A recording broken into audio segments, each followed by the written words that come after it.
Call me when you want, call me when you need. Call me in the morning, I'll be on the way. Call me when you want, call me when you need. Call me out by your name, I'll be on the way.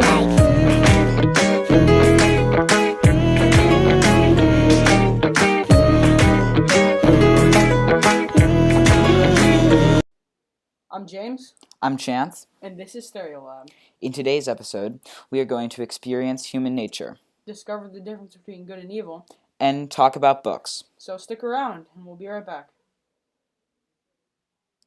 Today, we will be looking at American literature and how characters are influenced by their surroundings, We will be exploring the books The Boy in the Striped Pajamas by John Boyne, and The Book Thief by Marcus Zusak. These two books explore the horrors of the Holocaust from two different perspectives.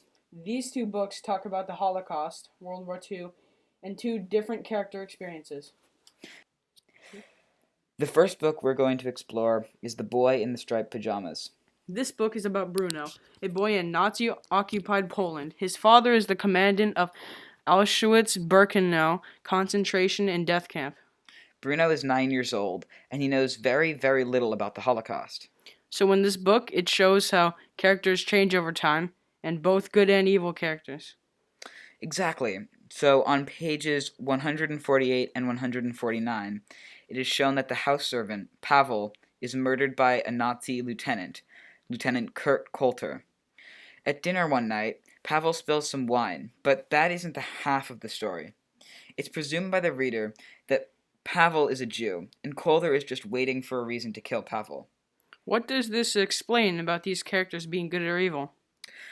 While Coulter is doing these actions consciously, and in all other circumstances, this would be deemed evil behavior, it isn't quite that. How so? Well, throughout the Holocaust, World War II, and the Third Reich, Hitler used many means of propaganda about Jews, demonizing them, and people throughout Nazi territory bought it. In this, Hitler brainwashed all of his supporters and non-supporters into thinking that his idea of a pure Aryan race was correct, and that Jews and other genocided parties were the work of the devil. Because of this, I believe that Kurt was being evil only because he was influenced and threatened to do so. That's interesting. However, are there any, uplifting stories? Of course there are. Speaking of that same character, Pavel, he helped out the main character, Bruno, earlier in the story. At one point, Bruno wanted to make a tire swing, and Pavel decided to help out. He found a tire in the back shed and helped Bruno string it up around the tree. As Bruno starts to swing, he goes a bit too high and he ends up falling off and gets a bit injured. Although Pavel doesn't have to, there is no one else home, and so Pavel goes out to help Bruno. Doesn't Bruno not want help from Pavel, and is it inferred that he is a Jew? Surprisingly, no. Bruno never really understood the difference between Jews and Aryans, and he never really cared. Once Pavel brings Bruno back inside, Pavel gets Bruno cleaned up just in time for Mother to arrive home. When she gets there, she ends up yelling at Pavel and saying that if Father asks, Mother cleaned up the wound, not Pavel. That is certainly interesting. It certainly is, and I believe that the reason for Mother's behavior is much the same rationale as Kurt's. The Fuhrer, Now, in just a bit, we'll hear about The Book Thief by Marcus Zusak. And we're back. The Book Thief. This book follows Liesel Meminger as she tries to get through life with recently being separated from her brother and her mother, as death itself narrates the story. Now, this book shows much the same morals as The Boy in the Striped Pajamas. Pages 389 to 397 demonstrate bad behavior by the Nazi soldiers in charge of transporting the prisoners of different concentration camps. They made countless prisoners march for hours on end, despite the working trucks that could have fit the prisoners. And how does that relate to good and evil behavior? They effectively killed, starved, beat, and tortured tons of innocent people just because of something that in some cases they couldn't control. They got away with this just because, at the time, this group was oppressed.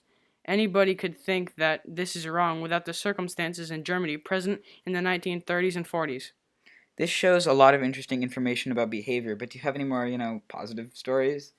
There is some in the same chapter. While the Jews were marching through Molching, Liesel's hometown, her foster dad, Hans Huberman, gave a starving prisoner some bread. And what does that show about good or evil behavior? He risked his life and his whole family's life just to save one person. He helped a person in need while risking his own.